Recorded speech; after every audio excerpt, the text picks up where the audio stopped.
Halo, berjumpa lagi pada acara belajar ilmu sipil. Kali ini belajar ilmu sipil akan menjelaskan bagaimana cara menganalisa struktur dengan menggunakan bahasa pemrograman MATLAB. Adapun struktur yang dianalisa adalah bentuknya seperti ini. Nah, kemudian yang perlu kita lakukan kalau misalnya kita akan menganalisis struktur dengan menggunakan bahasa pemrograman, kita menggunakan metode metrik kekakuan. Karena metode metrik itu tidak banyak menggunakan asumsi, jadi semuanya murni dari perhitungan matematis. Sehingga di sini akan lebih mengeneralisasi menghitung sebuah program. Kita tahu bahwa tidak mungkin kita membuat asumsi-asumsi di dalam program, sehingga perlu sebuah metode yang memungkinkan kita menyelesaikan semua struktur dengan menggunakan suatu prinsip perhitungan yang bisa diaplikasikan secara global. Nah, di sini kita menggunakan metode kekakuan atau metode metrik kekakuan. Nah, yang pertama yang harus kita lakukan dalam menentukan metode metrik kekakuan itu adalah menentukan DOF-nya dulu. DOF itu adalah degree of freedom atau derajat kebebasannya. Nah, berdasarkan dari struktur di sini, pada dasarnya menentukan DOF itu adalah yang menentukan kode atau nomor dari node atau penandaan dari node dari struktur yang akan kita bahas. Untuk struktur ini, node pertama kita letakkan pada bagian kiri bawah ya, node bagian kiri bawah. Di sini node yang nomor 1, kemudian yang di atasnya itu adalah node yang nomor 2, kemudian yang di tengah di sini kita beri tanda yang nomor 3, begitu juga dengan yang di atasnya kita beri nomor 4, kemudian yang di sebelah kanan bawah ini sebagai node yang nomor 5, kemudian yang di atasnya itu adalah node yang nomor 6. Kemudian juga kita harus mengetahui panjang dari elemennya ya. Jadi di sini sudah disebutkan bahwa elemen yang kedua yang dari node ke-1 ke node yang ketiga ini panjangnya 3 meter. Begitu juga dengan elemen yang ke-10 panjangnya 3 meter. Begitu juga dengan elemen yang ke-11, panjangnya juga 3 meter. Selanjutnya juga kita menentukan gaya-gaya yang bekerja pada struktur tersebut. Di sini ada 3 gaya yang bekerja, yaitu bekerja pada node 2, node 4, dan node 6. Pada node 2 ini ada gaya yang bekerja sebesar 50 kN arahnya ke bawah. Kemudian pada node 4 ini bekerja gaya sebesar 100 kN arahnya ke bawah. Kemudian pada node 6 ini ada gaya yang besarnya 50 kN yang arahnya ke bawah. Selanjutnya yang perlu kita ketahui juga adalah modulus elastisitas dari setiap elemen pada struktur ini.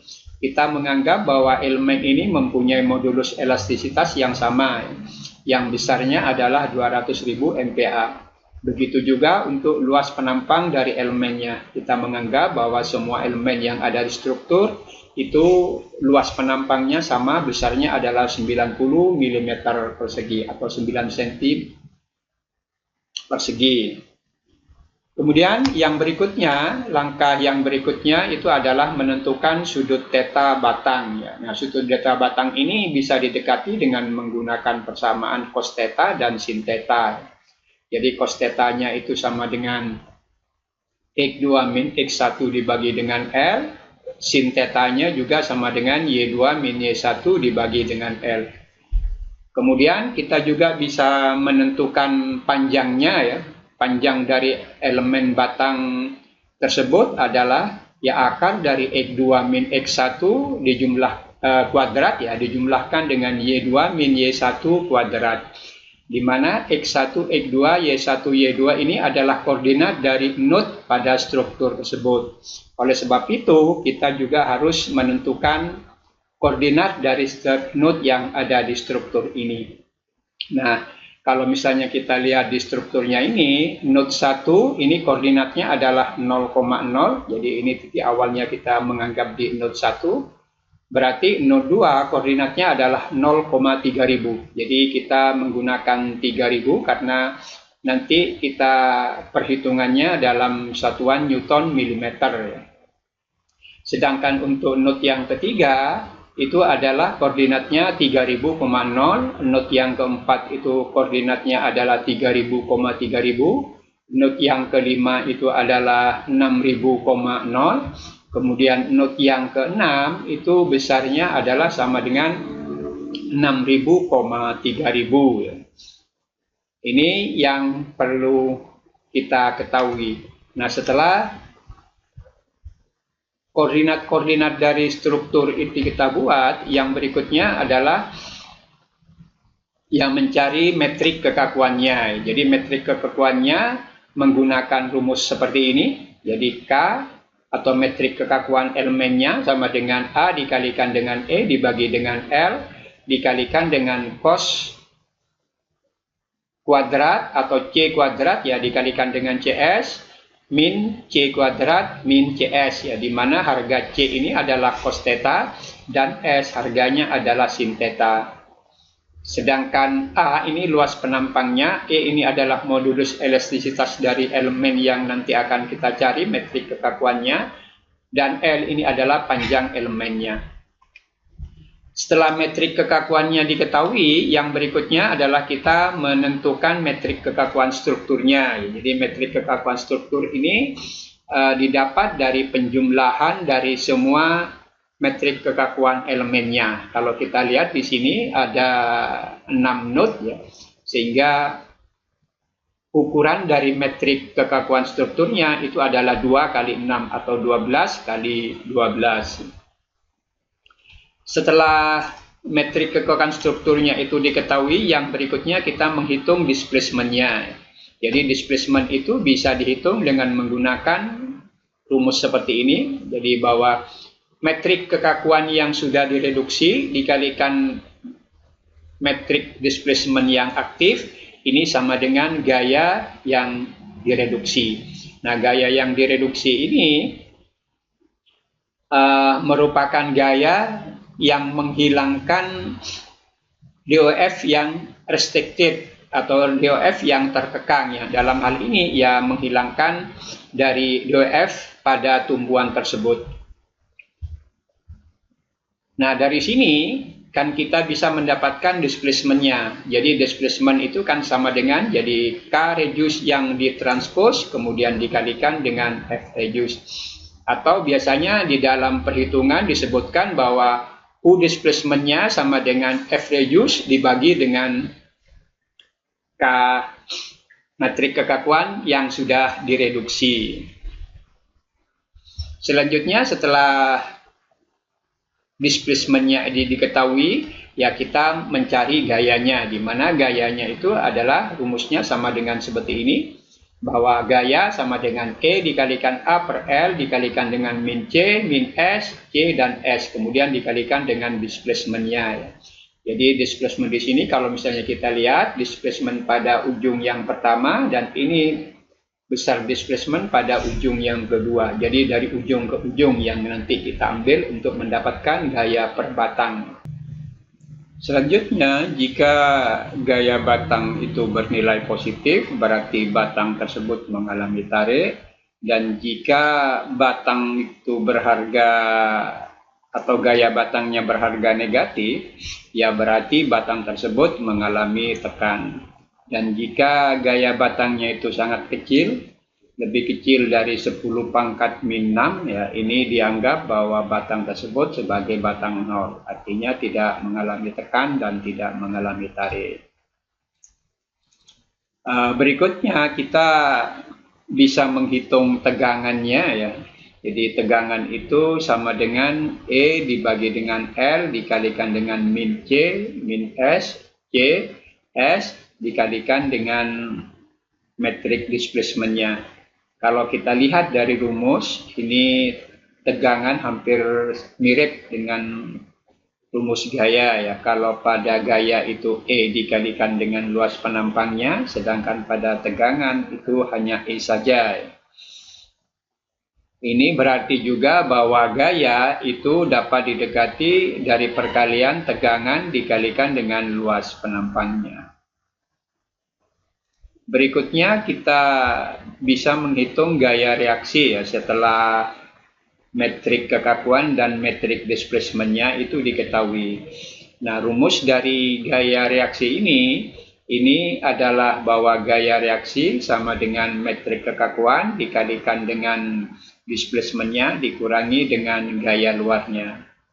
Nah, jika gaya luarnya ini tidak ada atau sama dengan 0, ya praktis harga reaksinya hanya tergantung dari metrik kekakuan dan metrik displacement-nya. Nah, perlu diketahui juga bahwa nilai K itu yang tidak direduksi, artinya nilainya penuh ya. Begitu juga untuk yang U-nya. Displacement-nya ini nilainya juga penuh ya. Jadi kalau K-nya ya 12, kalau U-nya juga 12.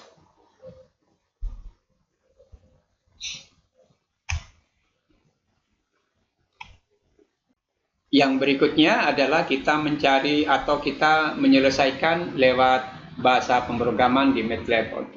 Untuk itu kita buka MATLAB-nya.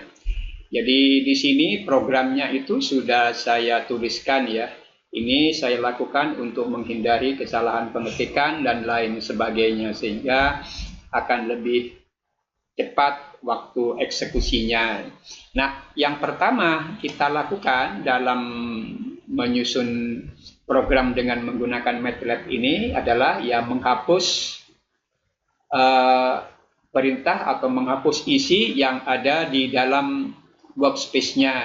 Nah, penghapusan ini ya tentu saja untuk menjaga agar data-data yang nanti kita hitung tidak tercampur dengan data yang lama. Kemudian juga kita menghapus di area command window-nya dengan menggunakan perintah clc. Jadi dengan menggunakan perintah clc, data yang ada di halaman command window-nya ini akan terhapus bersih. Selanjutnya kita juga memasukkan material propertinya ya, atau properti materialnya. Yang kita masukkan di sini adalah E, modulus elastisitasnya langsung kita masukkan besarnya 200.000. Kemudian kita cari A ya, yang besarnya adalah 90, kemudian kita tuliskan juga EA-nya atau kekakuan aksialnya yang sama dengan E dikalikan dengan A. Setelah properti materialnya kita tuliskan, yang berikutnya adalah kita menentukan geometri atau elemen node dan node koordinatnya. Elemen node di sini ya hanya menunjukkan hubungan dari setiap elemen. Gampangannya adalah bahwa elemen satu misalnya terhubungkan dari node berapa ke node berapa. Nah, harus kita jelaskan di sini. Jadi kita lihat di sini ini elemen satu ya. Jadi maksudnya elemen satu itu terhubungkan dari node 1 ke node 2. Kemudian elemen 2 itu terhubungkan dari node 1 ke node 3. Kemudian yang berikutnya di sini untuk elemen yang ketiga terhubungkan dari node 2 dan node 3. Elemen yang keempat ini terhubungkan dari node 2 ke node 4 dan seterusnya sampai elemen yang ke-11 yang terhubungkan dari node 5 ke node 6. Nah, semua harga ini kita masukkan ke dalam variabel yang namanya elemen node. Selanjutnya kita juga menentukan koordinat dari node tersebut yang kita masukkan ke dalam variabel yang namanya node koordinat ya. Jadi kita urut mulai dari node ke-1, node ke-2 sampai node yang ke-6. Node ke-1 itu koordinatnya kan 0,0. Kemudian node yang kedua itu koordinatnya adalah 0,3000.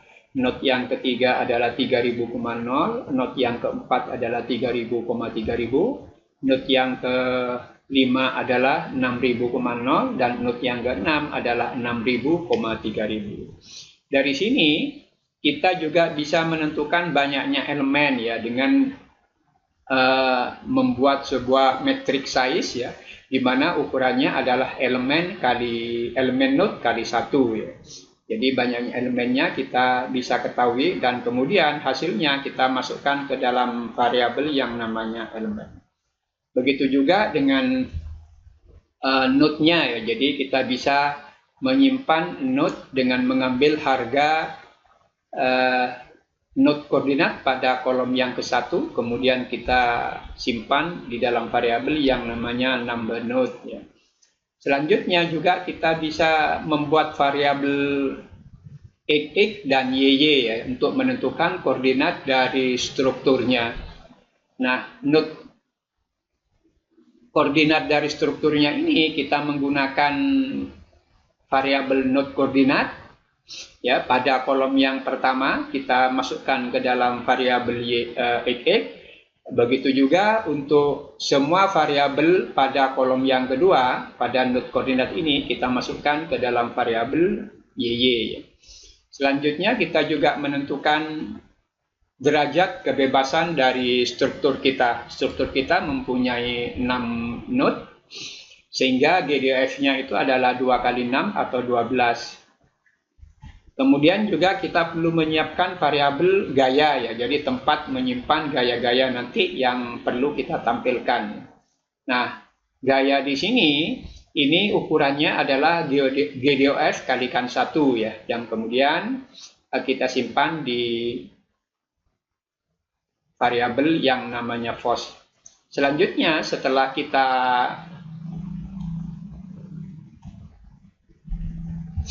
mendefinisikan FOS-nya, ya kita selanjutnya akan mendefinisikan mengenai gaya-gaya yang bekerja pada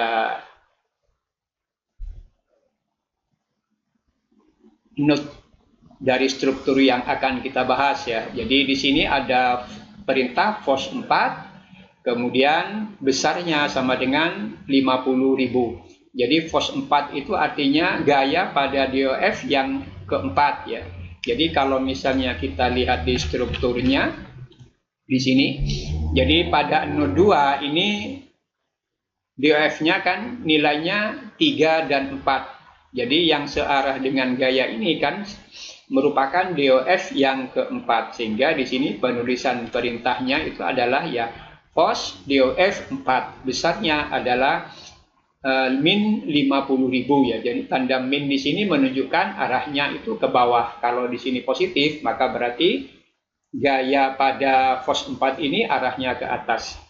Selanjutnya juga kita memasang FOS 7 ya, artinya gaya pada DF7 yang besarnya minus, berarti DF7 ini ada pada node yang keempat ya. Jadi node yang keempat, karena DF-nya 7 berarti yang arahnya horizontal. Ada gaya yang besarnya 170 kN ya, arahnya itu ke kiri karena tandanya negatif. Begitu juga pada FOS pada DF8, harganya adalah 100.000 Newton ya.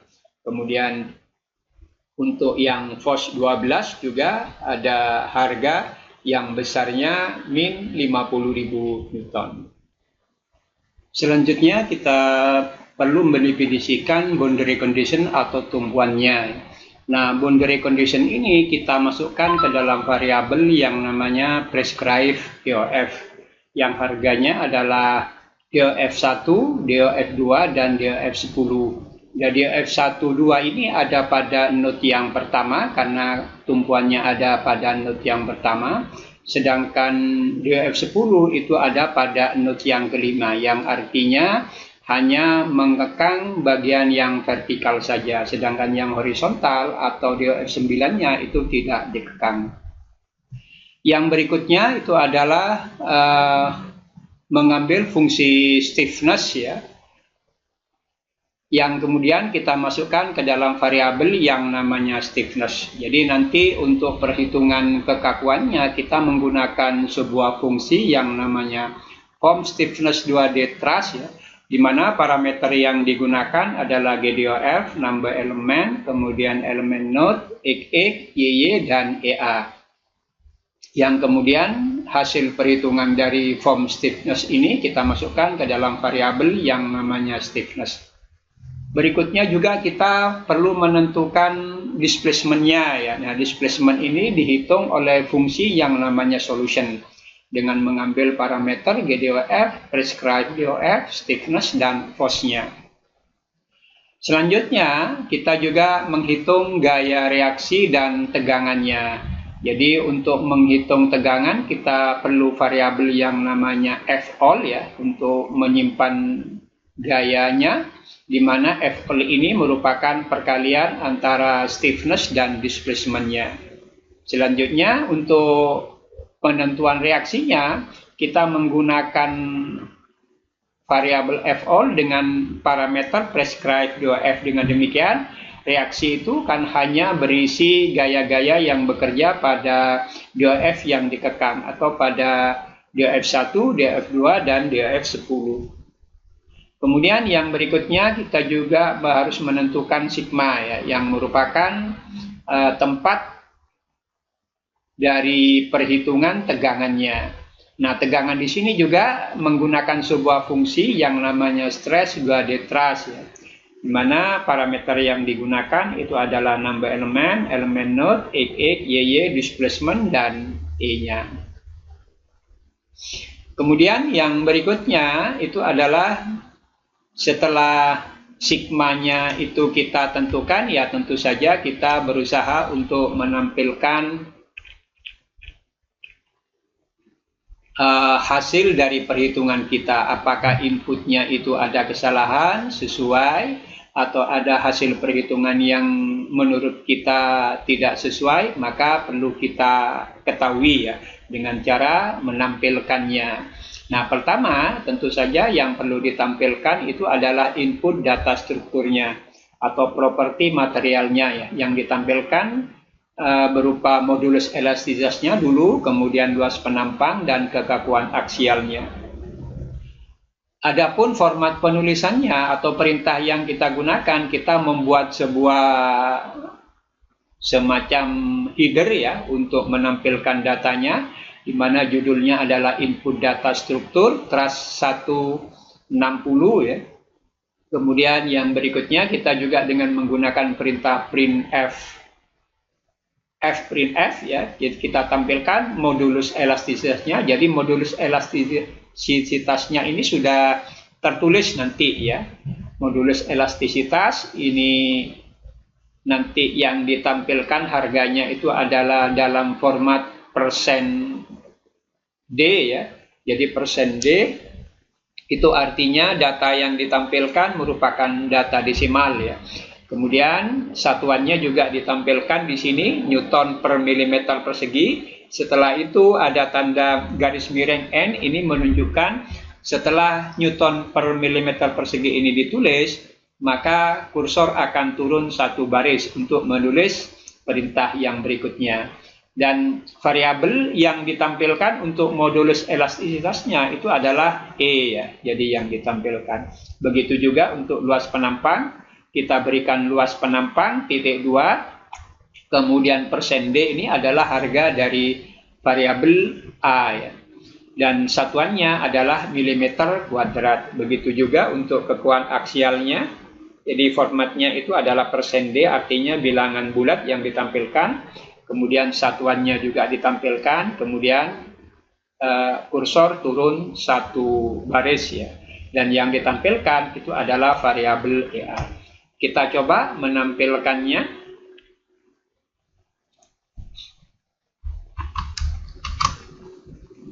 Jadi saya menggunakan persen kemudian kurung buka ya. Jadi persen kurung buka ini artinya perintah yang ada di bawah persen kurung buka ini dianggap sebagai komentar. Sedangkan yang ada di atas ini ya yang nanti akan dieksekusi oleh program ya. Jadi dengan demikian yang tertampilkan untuk sementara itu adalah ya input data struktur, modulus elastisitas, luas penampang, dan kekakuan aksialnya. Oke, kita coba jalankan. Nah, kita lihat di sini hasil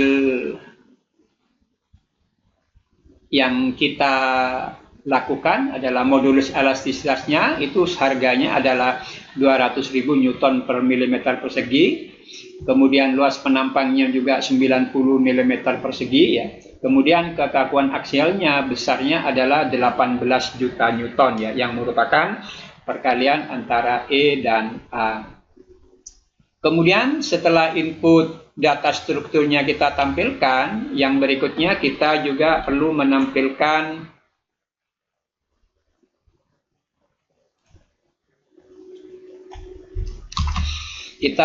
perlu menampilkan node koordinatnya ya, atau koordinat nodenya ya. Format penampilannya itu adalah elemen node-nya, kemudian X atau koordinat X-nya itu dalam satuan mili dan koordinat Y-nya dalam satuan mili. Nah, di sini perintah yang digunakan itu menggunakan this tabel ya, kurung buka 1.2 size node koordinat, 1, kemudian node koordinat titik 21 dan node koordinat titik 22.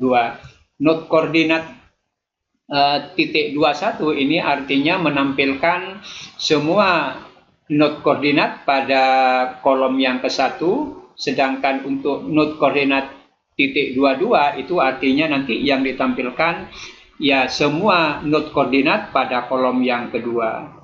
Nah, kemudian formatnya dengan format yang demikian. Jadi kita coba tampilkan.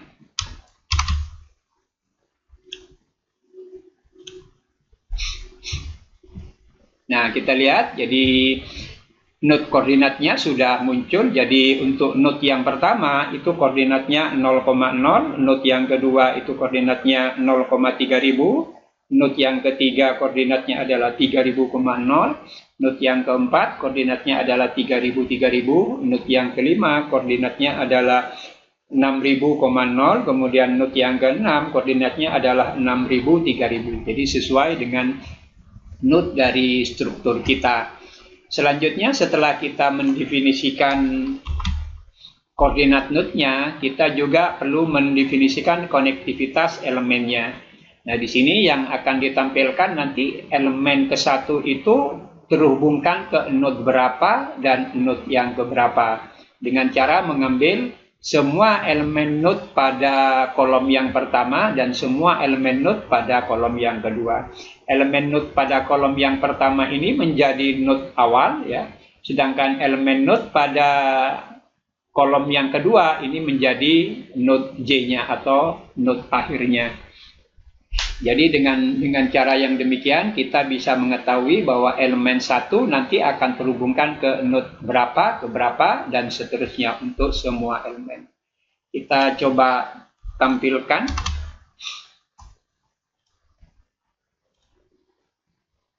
Nah, kita lihat di sini ya, elemen yang pertama itu terhubungkan dari node 1 ke node 2. Elemen yang kedua itu dari node 1 ke node 3, elemen yang ketiga dari node 2 dan node yang ketiga. Kita lihat di strukturnya.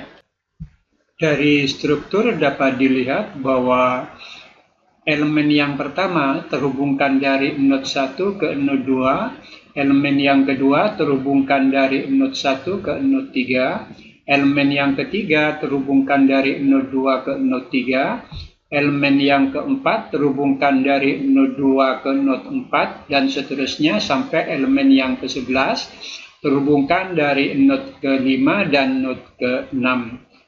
Sekarang kita lihat hasilnya di MATLAB. Nah, di MATLAB di sini tertunjukkan bahwa elemen yang pertama terhubungkan dari node ke-1, node ke-2 sama dengan yang pada struktur ya.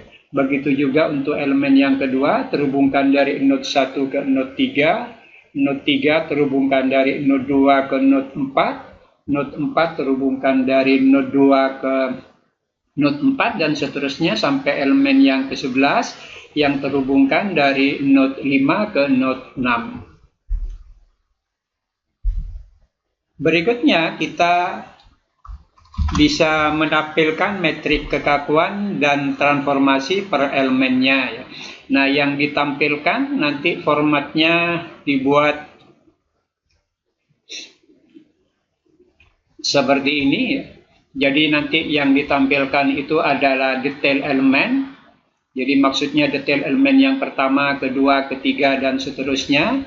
Nah, dari setiap detail elemen ini nanti diketahui panjangnya sama dengan berapa, cos tetanya sama dengan berapa, sin tetanya sama dengan berapa. Kemudian juga ditampilkan koordinat node I-nya. Jadi untuk node I-nya itu ada pada node berapa, begitu juga untuk node J-nya ada pada node berapa, dan koordinat dari node I-nya itu berapa, berapa, begitu juga untuk koordinat node J-nya sama dengan berapa, berapa. Berikutnya juga ditampilkan metrik transformasinya dan metrik kekakuan lokal ke globalnya. Untuk panjangnya di sini menggunakan format %.f ya, artinya dalam berapa, berapa. Jadi ada angka di belakang komanya. Begitu juga untuk yang cos tetanya di sini juga menggunakan format %.4f, artinya nanti angkanya 4 angka di belakang koma. Begitu juga dengan harga sin tetanya. Jadi juga menggunakan 4 angka di belakang koma. Kemudian untuk koordinatnya, karena di sini bilangan bulat ya ditampilkan dalam bentuk %d, artinya bilangan bulat.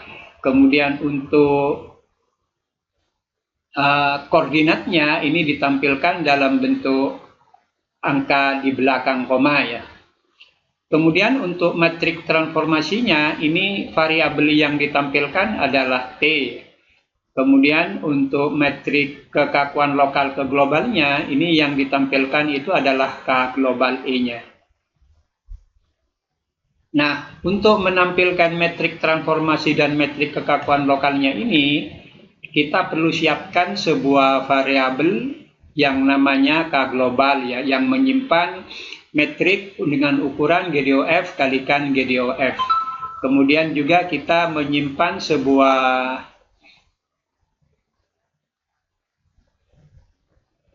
metrik lagi dengan ukuran number elemen, 1 ya, yang kita simpan di dalam T-list. Begitu juga kita menyimpan sebuah metrik elemen, 1, number elemen, 1-nya ini di dalam variabel yang namanya local list.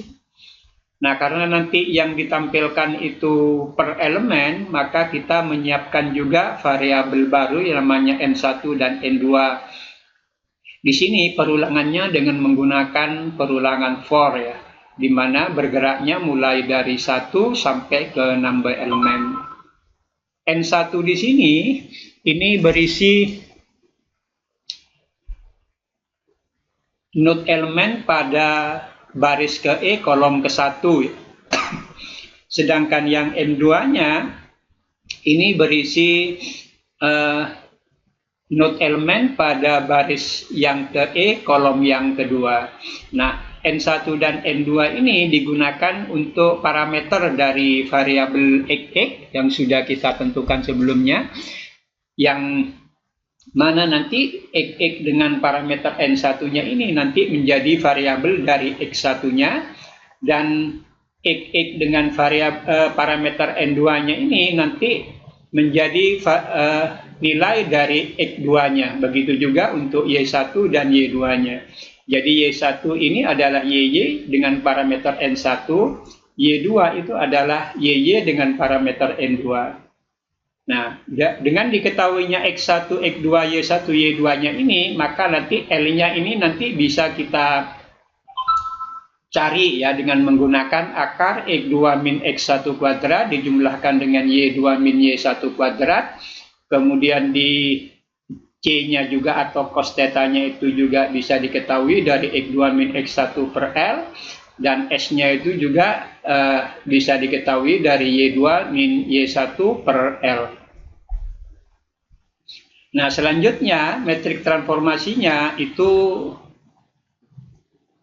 dirumuskan dengan rumus seperti ini. Jadi T itu adalah kita simbolkan sebagai variabel dari metrik transformasinya, dan isinya atau rumusnya adalah C, S, 0, 0, titik, min S, C, 0, 0, titik, 0, 0, C, S, titik, dan 0, min S, C. Ya, ini adalah metrik transformasinya. Nah, metrik transformasinya ini nanti dimasukkan ke dalam variabel yang namanya t-list E. Nah, selanjutnya juga kita mendefinisikan metrik kekakuan lokalnya ya. Jadi metrik sumbu lokal batang yang dimana nanti harganya disimpan dalam variabel yang namanya k lokal. Nah, besarnya di sini untuk metrik kekakuan lokalnya adalah EA dibagi dengan L dikalikan dengan 1, 0, min 1, 0, titik koma, 0, 0, 0, 0, titik koma, min 1, 0, 1, 0, titik koma, 0, 0, 0, 0. Ini harganya. Nah, kemudian untuk variabel kalokal ini kita juga masukkan ke dalam variabel yang namanya kalokal list E. Nah, selanjutnya untuk transformasi ke sumbu globalnya atau ke lokal ke globalnya itu dimasukkan ke dalam variabel yang namanya k global E, di mana harganya itu adalah sama dengan T yang ditranspos atau metrik transformasi yang ditranspos, kemudian dikalikan dengan k lokalnya, dikalikan dengan metrik transformasinya. Nah, kemudian penyusunannya itu kita menggunakan sebuah indeks ya, dengan menggunakan N1 dan N2 kita bisa dapatkan sebuah indeks. Indeks ini kita buat sebagai pengatur nanti posisi dari elemen-elemen yang nanti perlu dituliskan di metrik kekakuan lokal ke globalnya. Sehingga nanti kita dapatkan K globalnya dengan parameter IDX-nya ini sama dengan K global IDX, IDX dijumlahkan dengan K global E-nya. Oke.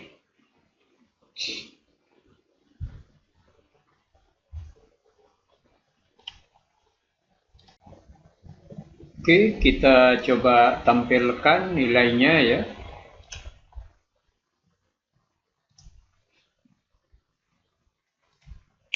Kita lihat di sini metrik kekakuan lokal ke globalnya ini ditampilkan per elemen. Nah, ini juga untuk memudahkan kita dalam melakukan pengecekan nantinya. Sini yang ditampilkan untuk setiap elemen itu adalah panjangnya.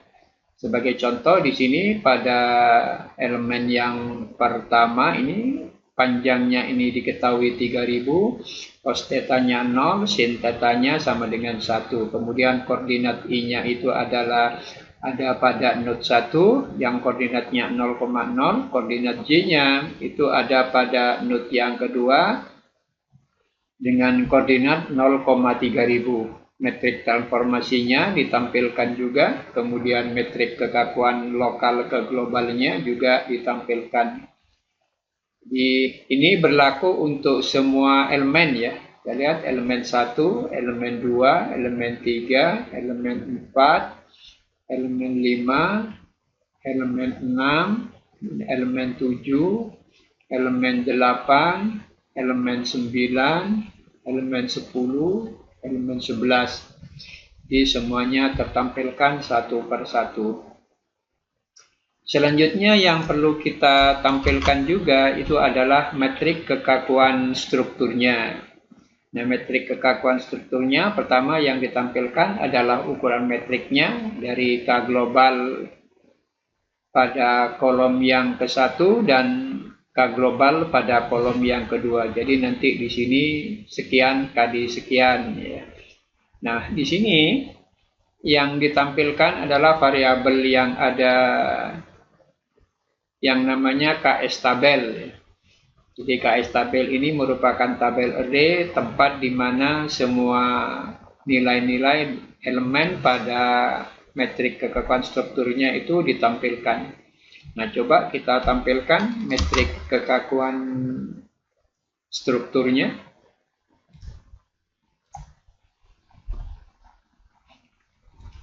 Ini harganya ya. Jadi mulai dari U1 V1 sampai V6 V6 ya. Jadi semuanya tertampilkan di sini. Mungkin yang menjadi permasalahan kita ini untuk mengetahui berapa nilai dari elemen ini ya. Jadi elemen pada U1 itu nilainya berapa dan didapat dari mana. Artinya nilai ini didapat dari mana. U1V1 itu juga begitu didapat dari mana dan seterusnya. Nah, untuk itu sudah saya buatkan sebuah rincian penjumlahan elemen yang ada pada metrik kekakuan strukturnya.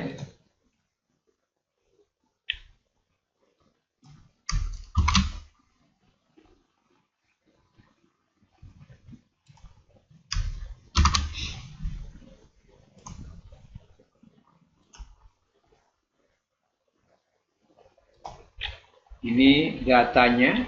Jadi dari sini kita bisa melihat bahwa elemen pada baris ke-1, kolom ke-1 pada metrik kekakuan strukturnya itu didapat dari penjumlahan elemen ke-1, elemen kedua, dan elemen kelima. Elemen ke-1 itu diambilkan dari baris ke-1, kolom ke-1. Elemen yang kedua ini dari baris ke-1, kolom ke-1. Dan elemen yang kelima ini dari baris ke-1, kolom ke-1. Oke, kita coba, kita hitung secara manual. Ini kita copy, kemudian kita tampilkan di Excel ya. Nilainya diambil dari elemen pertama, baris pertama, kolom pertama. Kita cek di metrik kekakuan lokalnya. Jadi ini metrik kekakuan lokal ke globalnya dari baris ke-1, kolom ke-1. Ini kita ambil, kita pastekan di sini. Kemudian yang kedua ini dari baris ke-1, kolom ke-1 juga. Jadi untuk elemen yang kedua, baris ke-1, kolom ke-1. Jadi ini kita ambil. Kemudian kita tampilkan di sini untuk yang elemen yang kelima juga dari baris ke-1, kolom ke-1. Elemen yang kelima, keempat, kelima. Baris ke-1, kolom ke-1. Ini kita ambil. Kemudian kita pastekan di sini. Berikutnya juga dengan faktor pengalinya. Ini faktor pengalinya kita ambil. Kemudian kita sisipkan di sini dan diberi tanda sama dengan agar terkalikan ya. Nah, ini harganya. Berarti nilai totalnya akan ini dijumlahkan. Jadi kita jumlahkan, hasilnya sama dengan 8121 ya. Nah, sekarang kita cek di metrik kekakuan strukturnya di U1 V1. Lihat U1 V1 harganya 8121 sama dengan yang hasil di sini. Kemudian kita coba yang kedua misalnya diambilkan dari U5 ya. Jadi U5, kemudian yang V5. Jadi kita coba ambilkan U5 dan V5. Jadi nilai ini didapat dari mana? Kita lihat di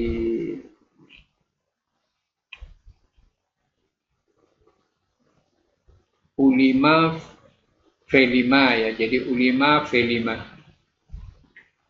U5 V5. Nah, ini U5 V5 berarti ini kan. Jadi ini kita ambil, kemudian kita copy, kita masukkan ke Excel untuk kita cek. Diambil dari elemen yang ke-8, ke-10, dan ke-11. Jadi elemen yang ke-8 itu dari baris 34, ya, baris 3, kolom 4. Kita masuk ke elemen lokal ke globalnya dari 8, ya. Jadi elemen yang ke-8 ini.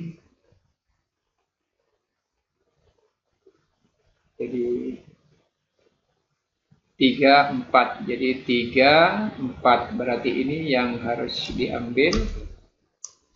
Oke, kita pastekan di sini. Kemudian faktor pengalinya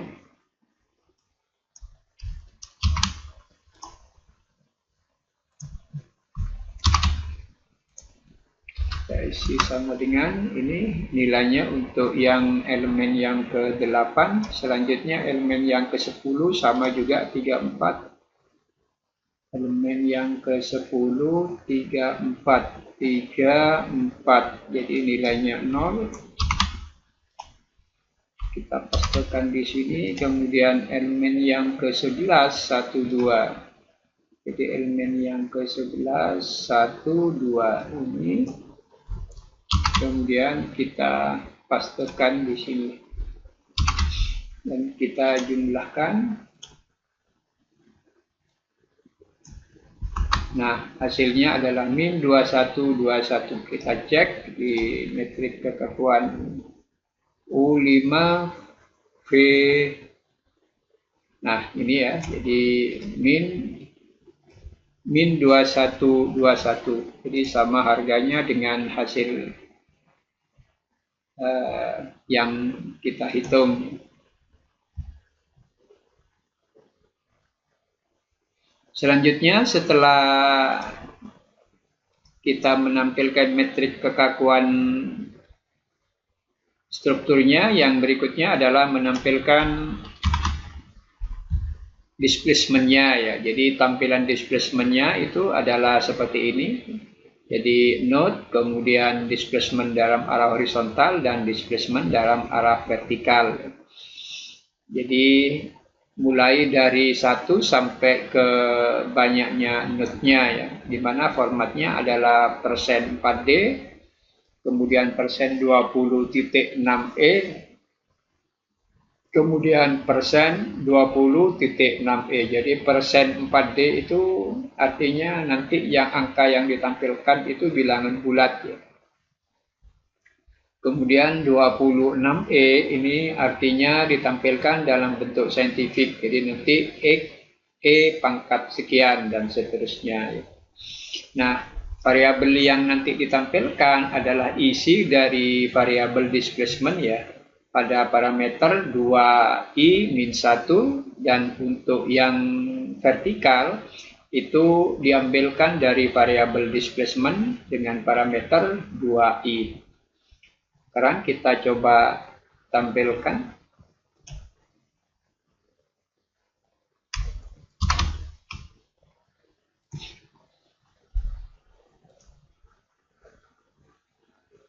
Nah, kita lihat jadi displacement-nya, jadi pada node 1 itu nilai displacement-nya sama dengan 0, baik yang vertikal dan horizontal, karena pada node 1 itu kan ada tumpuan sendi ya.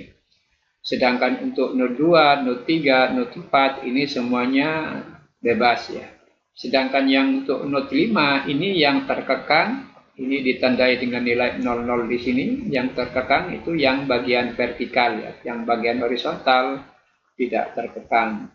Sedangkan untuk yang ke-6 ini tidak terkekang karena di sini ada harganya.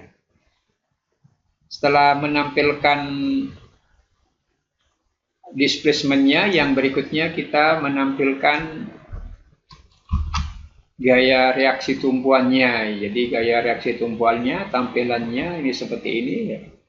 Ini DOF-nya, jadi mulai DOF dari yang tertulis di prescribe DOF-nya ya, berarti hanya tertampilkan DOF1, DOF2 dan DOF10. Kemudian besar gaya reaksinya ya dalam satuan Newton. Jadi yang ditampilkan ini nanti adalah DOF IDX-nya dan DOF IDX yang ada pada atau F-all ya dengan parameter DOF IDX. Oke, kita coba tampilkan.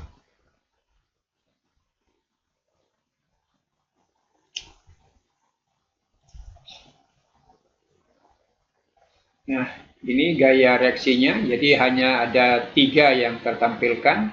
yaitu DF1, DF2, dan DF10. DF1 harganya 1,7 kalikan 10 pangkat 5, untuk DF2 1,85 kalikan 10 pangkat 5, DF10 1,3 kalikan 10 pangkat 4 ya. Jadi kita lihat untuk DF1 berarti DF1 itu yang horizontal ya. Besarnya adalah 1,7 kalikan 10 pangkat 5. DF2 itu adalah ada pada node 1 yang arahnya vertikal. Besarnya adalah 185 kalikan 10 pangkat 5. Jadi cukup besar. Sedangkan untuk yang DF10 itu 1,5 kalikan 10 pangkat 4 arahnya ke atas karena positif di sini nilainya.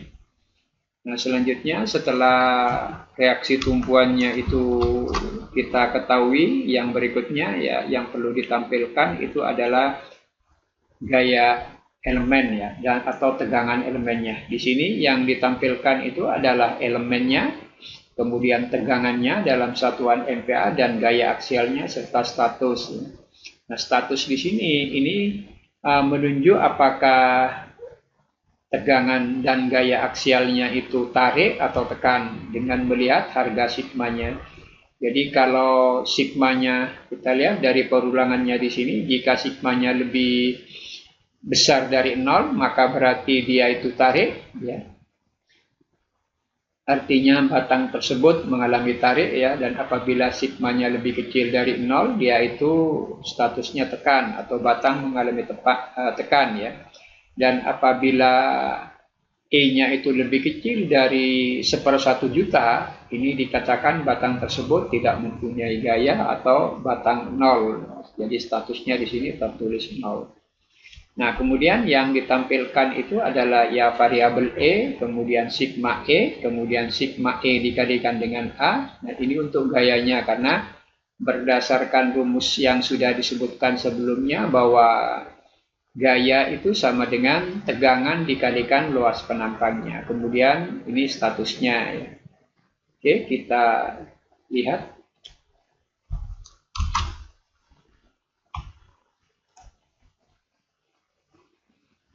Kita tampilkan untuk melihat gayanya.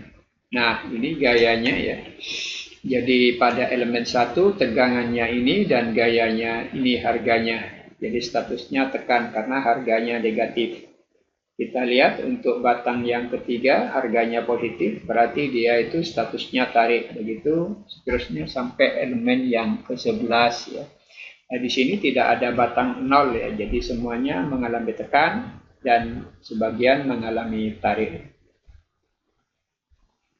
Yang berikutnya setelah tegangannya itu diketahui, ini berarti analisa struktur dengan menggunakan pemrograman MATLAB itu sudah bisa diselesaikan ya, karena semuanya itu sudah tertampilkan. Mulai dari gaya aksialnya, kemudian gaya reaksinya, dan displacement-nya itu sudah ditampilkan semuanya. Nah, kemudian kita juga bisa meminta MATLAB ya untuk menampilkannya di Excel ya dengan menggunakan script berikut.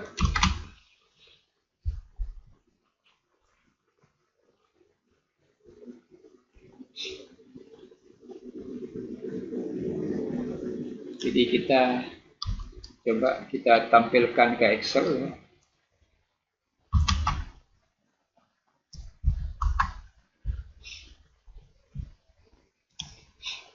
Nah, nanti file yang tersimpan itu tersimpan di file yang bernama ya hasil analisis trust lengkap. Jadi nanti mulai dari kekakuan elemen, kemudian di sini yang ditampilkan juga metrik kekakuan global ya, kekakuan struktur global dan metrik kekakuan elemennya di sini. Ini semuanya akan tertampilkan ya. Geometrinya juga akan tertampilkan, kemudian hasil analisisnya juga akan tertampilkan ya, perpindahan node-nya dan tegangan dan gaya-gaya batang. Jadi semua nilai yang sudah kita hitung tadi ini tertampilkan di Excel.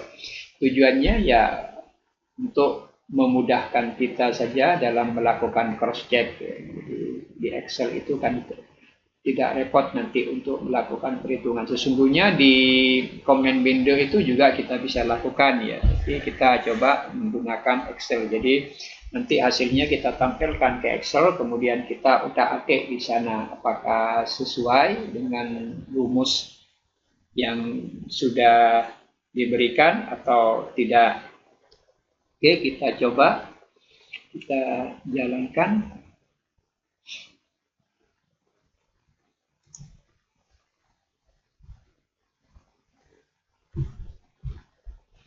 Di sini sampai muncul tulisan bahwa ekspor berhasil ya. Jadi sebelum muncul tulisan ekspor berhasil berarti dia itu masih proses. Kita tunggu.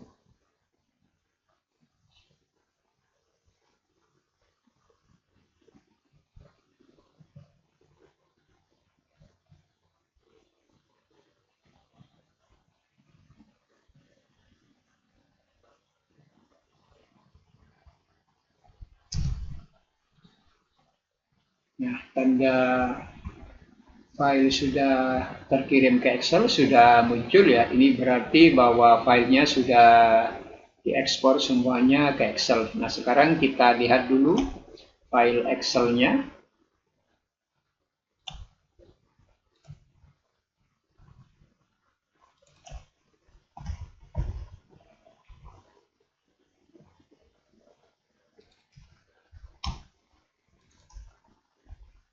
Nah, ini file yang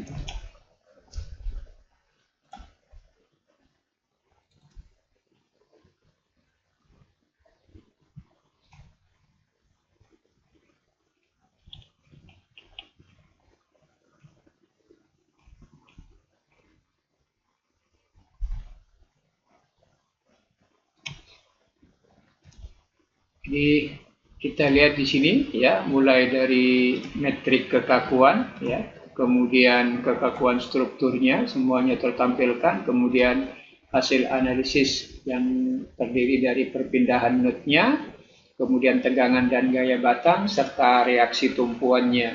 Ini semuanya tertampilkan di Excel ya. Jadi untuk yang metrik kekakuan elemennya ini semuanya tertampilkan mulai dari elemen 1 sampai elemen yang ke-11 ya. Semuanya tertampilkan. Jadi nanti enak kalau misalnya kita akan melakukan pengecekan ya. Selanjutnya setelah filenya dapat ditransfer ke Excel, yang berikutnya adalah ya kita ingin melihat misalnya visualisasi dari lendutannya ya, jadi dapat kita munculkan juga untuk visualisasi lendutannya.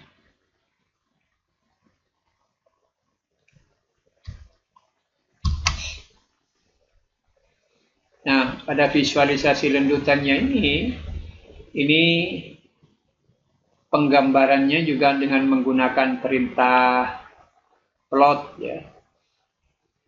Jadi menggunakan perintah plot di sini untuk menggambarkannya. Nah, untuk yang di sini ada beberapa perintah yang harus diberikan ya.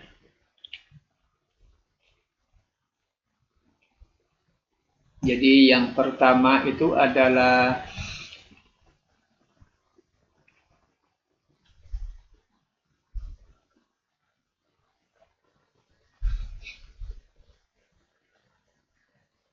nah, di sini juga ada perintah-perintah yang harus kita sertakan ya. Yang pertama adalah figure ya. Jadi figure ini kan menampilkan semacam window. Jadi nanti gambarnya itu ditampilkan di dalam window tersendiri. Kemudian di sini ada hold on ya, yang meminta MATLAB agar supaya data atau gambar lama itu tidak dihapus ya. Jadi dengan demikian data lama atau struktur yang belum terdeformasi dan yang sesudah terdeformasi itu tertampilkan dalam satu gambar. Kemudian grid on ini menampilkan kisi-kisi skala ya, agar supaya tanpa ada skala di gambar yang kita buat. Kemudian aksis equal ini memungkinkan skala perbandingan dari sumbu horizontal dan yang vertikal ini 1:1 ya, agar supaya nanti pada saat divisualisasikan itu tidak menceng dan lain sebagainya. Kemudian di situ juga kita berikan faktor skala ya. Faktor skala ini besarnya 10. Jadi pemberian skala ini ya agar supaya lendutannya itu kelihatan. Kalau skalanya itu kita tidak beri, maka nanti ada kemungkinan gambar yang belum terdeformasi dan yang sesudah terdeformasi itu berimpit. Jadi kita tidak bisa ketahui bagaimana perubahannya jika struktur tersebut diberi gaya. Nah, kemudian untuk yang struktur asli ini digambarkan dengan garis putus-putus ya, perintahnya dengan menggunakan plot xn, yn ini berangkatnya garis ya. Kemudian garis min ini dengan huruf K, ini artinya bahwa baris yang ditampilkan putus-putus dengan warna K ya. K itu warna hitam, jadi garis putus-putusnya nanti berwarna hitam. Kemudian untuk yang deformasi ini diberi garis biru. Di sini koordinatnya adalah ya x dijumlahkan dengan x besar dikalikan dengan faktor skala, dimana kita tahu tadi bahwa x besar ini kan berisi harga displacement-nya ya. Jadi x ditambah dengan harga displacement-nya itu menunjukkan pergeseran dari strukturnya setelah terdeformasi, setelah terkena gaya. Menampilkannya juga sama menggunakan perintah plot ya. Di sini warnanya B berarti biru, kemudian tebalnya 1,5 ya. Kemudian juga kita memberi label ya. Jadi label ini label dari node-nya ya. Jadi nanti kita beri label dengan warna merah dan font size-nya ukurannya 12. Kemudian kita juga bisa memberikan title ya, nama dari strukturnya ini deformasi truss ya. Kemudian bisa juga memberi label di sini X milimeter, Y milimeter. Jadi X itu nanti akan tertulis di sumbu horizontalnya, sedangkan yang Y ini tertuliskan di sumbu vertikalnya. Kemudian juga kita bisa memberikan sebuah legend. Oke, kita lihat visualisasinya. Tapi sebelumnya penyimpanan ke Excel-nya kita matikan juga.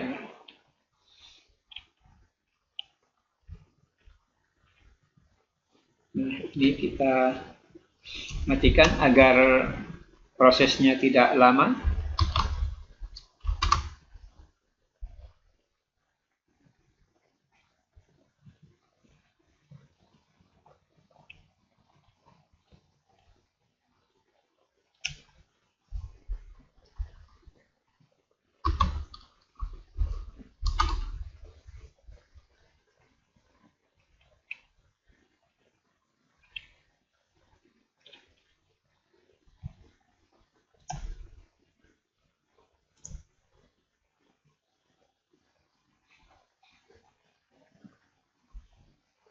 Nah, kita lihat ini gambar dari struktur yang sudah terdeformasi dan belum terdeformasi.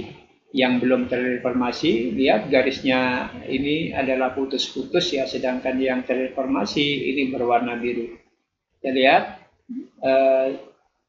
struktur ini sepertinya goyang ke kiri ya, karena memang di node 4 di sini kan ada gaya yang cukup besar.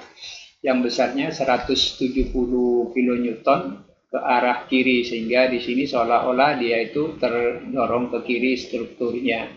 Kemudian pada node 4 juga ada gaya yang besarnya 100 kN ke arah bawah ya. Makanya di sini lendutannya ini kan untuk titik atau node yang keempat ini lebih besar dari node 2 dan node 6. Ini visualisasi dari struktur atau dari deformasinya. Kita juga bisa menampilkan visualisasi gaya luarnya ya.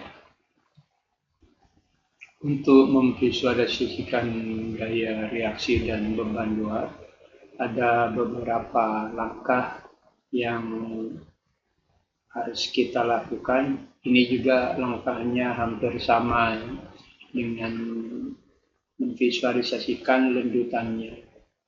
Jadi untuk visualisasi gaya reaksi dan beban luar ini, yang pertama adalah membuat rangkanya, kemudian yang kedua memberikan gambar tumpuannya, kemudian yang ketiga memberikan visualisasi gaya luar yang bekerja, kemudian yang berikutnya memberikan visualisasi gaya reaksi yang bekerja. Nah, kita bahas satu persatu. Jadi untuk membuat tampilan grafik yang harus kita lakukan memberikan sebuah perintah figure. Figure pada dasarnya ini memberikan semacam kotak gambar yang dilengkapi dengan sebuah nama di atasnya. Nah, nama ini diberi perintah dengan NIM, kemudian ini namanya analisis gaya reaksi dan beban luar ya. Kemudian number titelnya di sini diberi off. Di sini pemberian off di sini karena secara default MATLAB itu akan menuliskan video 1, video 2, video 3, video 4 dan seterusnya. Dengan memberikan opsi off, maka yang tertulis nanti hanya di video 1, sedangkan yang lainnya itu tidak akan ditampilkan. Berikutnya juga kita memberikan perintah hold on, grid on, dan axis equal ya, hampir sama dengan kita memvisualisasikan lendutan pada strukturnya.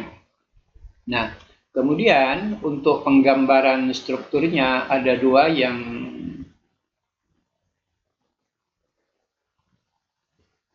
untuk penggambaran strukturnya di sini hanya menggunakan satu warna ya, yaitu garis hitam solid.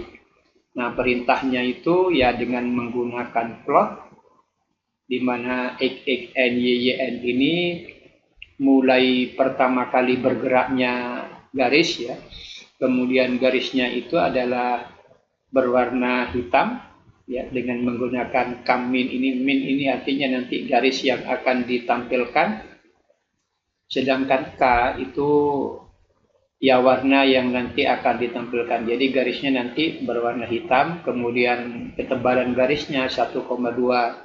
Itu perintahnya di sini line width, karena nanti yang ditampilkan itu semua elemen, maka di sini ada perulangan ya. Jadi penggambarannya itu satu persatu per elemen. Jadi mulai dari elemen yang pertama sampai ke elemen yang terakhir. Yang berikutnya untuk penggambaran tumpuannya, di sini digunakan prescribe ya. Jadi dengan melihat prescribe yang ada, maka kita bisa menentukan di mana tumpuannya itu berada. Jadi dengan menggunakan perintah juga if any prescribe DOF sama dengan 2 kali I-1 dan any prescribe DOF sama dengan 2 kali I ya. Jadi di sini perintah atau pengisian parameter 2 kali I-1 ini mengecek apakah tumpuannya itu ada yang horizontal atau ada yang vertikal ya. Jadi kalau misalnya tumpuannya adalah horizontal dan vertikal itu ada, maka kemudian kita menggambar sebuah tumpuan ya. Nah, penggambarannya dengan juga menggunakan perintah plot ya. Jadi XXI YYI ini berangkatnya, kemudian KS itu artinya gambar yang dibuat itu adalah square kotak ya, kemudian mark size-nya ukurannya di sini ya adalah 10, kemudian mark face color-nya itu memberi warna putih pada bagian dalam kotaknya ya, dengan memberikan kombinasi RGB 0,5, 0,5 dan 0,5.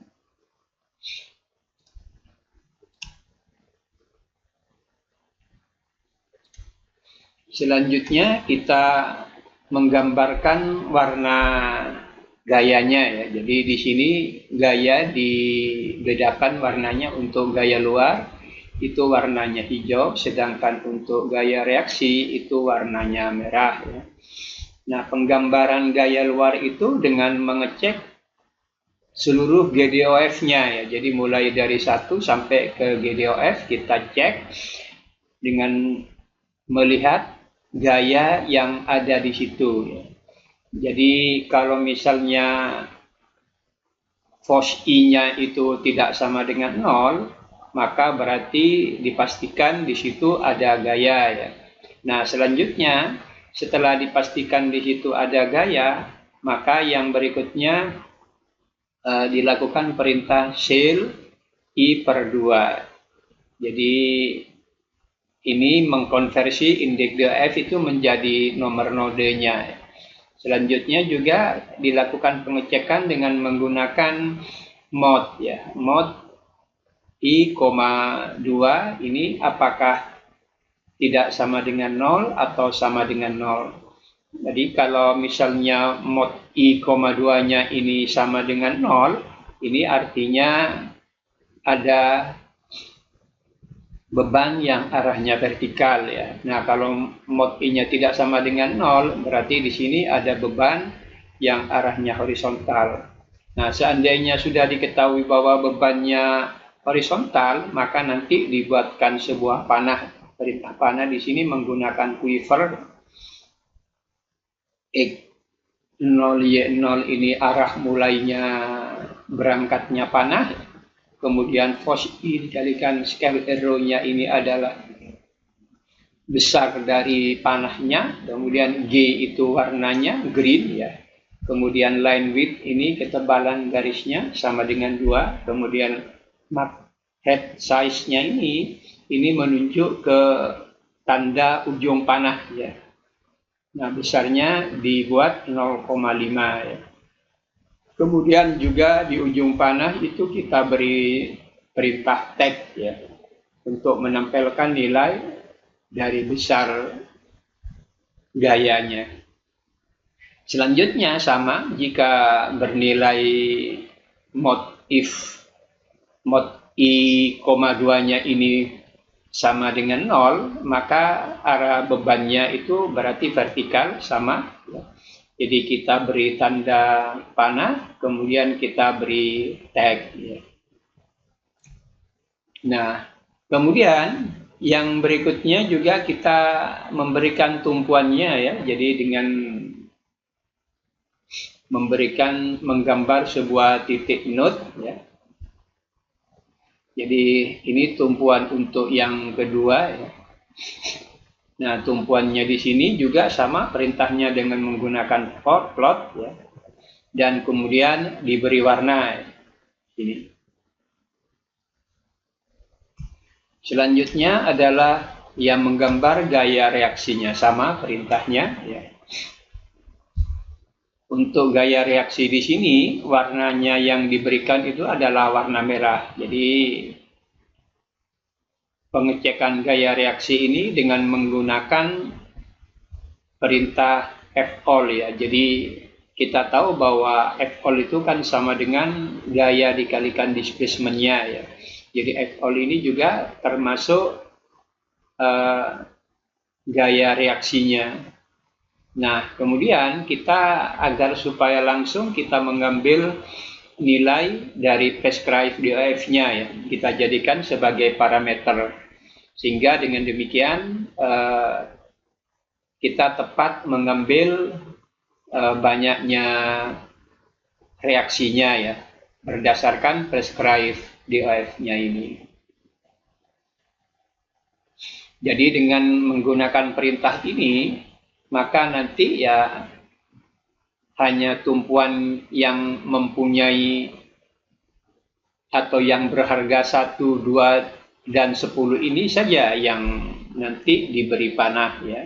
Sedangkan yang lainnya tidak. Ini juga memungkinkan bahwa pemberian panahnya bisa dilakukan dengan cepat ya. Nah, di sini sebelum diambil ini prescribe DOF-nya itu kita masukkan ke dalam DOF IDX-nya ya. Jadi sebagai indeksnya. Nah, kemudian file reaksinya ini kita isi dengan F-all yang sudah menggunakan parameter DOF IDX. Nah, selanjutnya kita cek juga apakah file reaksinya itu lebih besar dari 1/1 juta ya. Jika tidak, maka nanti kita lanjutkan untuk menuliskan sebuah panah dengan membuat sebuah koordinat awal ya, di mana panah itu akan berangkat. Nah, selanjutnya juga dengan menggunakan mode ya, dengan mengambil parameter DOF IDX, 2 ya. Ini dibandingkan dengan 0 ya. Apakah tidak sama dengan 0? Jadi kalau tidak sama dengan 0, itu berarti bahwa harus membuat gaya yang arahnya horizontal, dan kalau sama dengan 0 berarti harus membuat gambar yang arahnya vertikal, sama dengan yang sebelumnya. Panah yang dibuat juga menggunakan quiver dan penulisan dari angkanya menggunakan perintah tag. Begitu juga untuk yang reaksi vertikalnya. Jadi panah yang dibuat itu dengan menggunakan perintah quiver dan perintah tag. Hanya di sini kita lihat bahwa quivernya di sini menggunakan warna R atau merah ya, red ya. Line width-nya itu 3, kemudian mark head size-nya 0,8. Kemudian untuk yang vertikal juga sama ya. Jadi menggunakan warna merah, line width-nya 3, dan mark head size-nya ini digunakan 6 atau 8.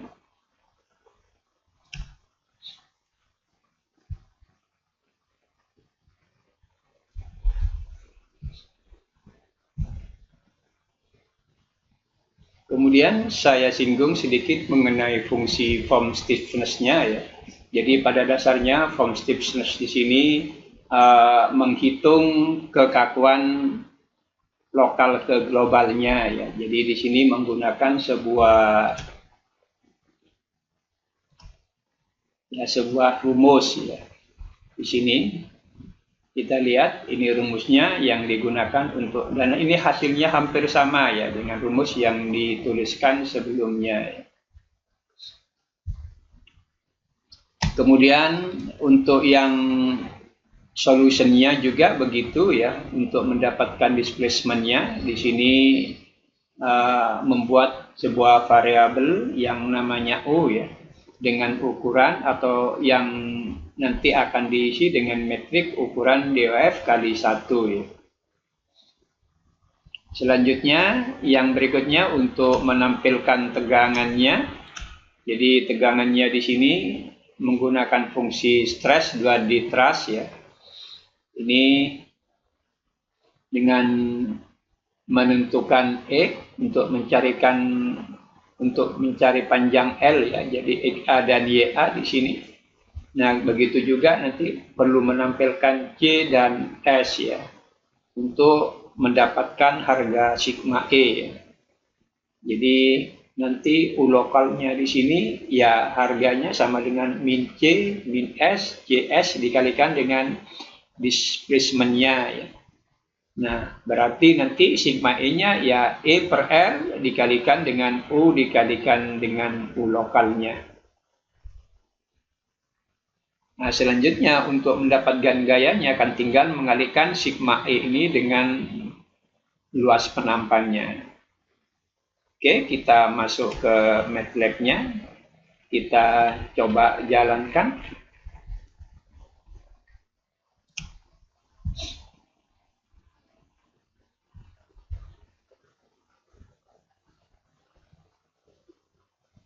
Nah, kita lihat, jadi kita mempunyai dua buah visualisasi.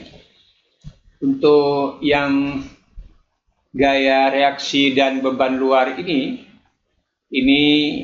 akan tergambarkan sesuai dengan bentuk strukturnya. Ya.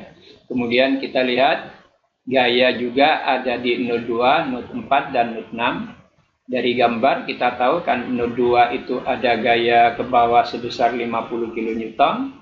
Pada node yang keempat ada gaya sebesar 100 kN. Kemudian pada node yang keenam ini ada gaya yang besarnya 50 kN. Kemudian yang berikutnya untuk gaya reaksi, ya, di sini ada digambarkan 3 ya di sini. Jadi untuk yang node 1 dan node 5. Jadi pada node 1 itu ada reaksi yang horizontal dan vertikal ya. Jadi yang horizontal ini besarnya 170 kN, yang vertikal besarnya 185 kN. Sedangkan untuk yang node 5 ada gaya yang besarnya hanya 15 kN. Jadi gambarnya di sini kecil sekali. Nah, kita lihat kalau di total antara yang horizontal ini 185 ditambah 15 berarti 200 sama dengan gaya beban luar ya. Yang besarnya 200 untuk arah yang vertikal. Kita lihat node 2 50, node 6 50, kemudian node 4-nya 100. Kalau di total 200. Jadi berdasarkan prinsip keseimbangan total gayanya sama dengan 0. Jadi benar ya. Kemudian untuk yang horizontal juga ada gaya ke kanan sebesar 170 dan beban luarnya arahnya ke kiri 170 juga. Jadi sesuai dengan hukum keseimbangan total gaya yang bekerja sama dengan 0. Sampai di sini analisa struktur dengan menggunakan pemrograman MATLAB sudah selesai. Kita berjumpa lagi di acara yang lain. Jangan lupa di like, share, dan subscribe.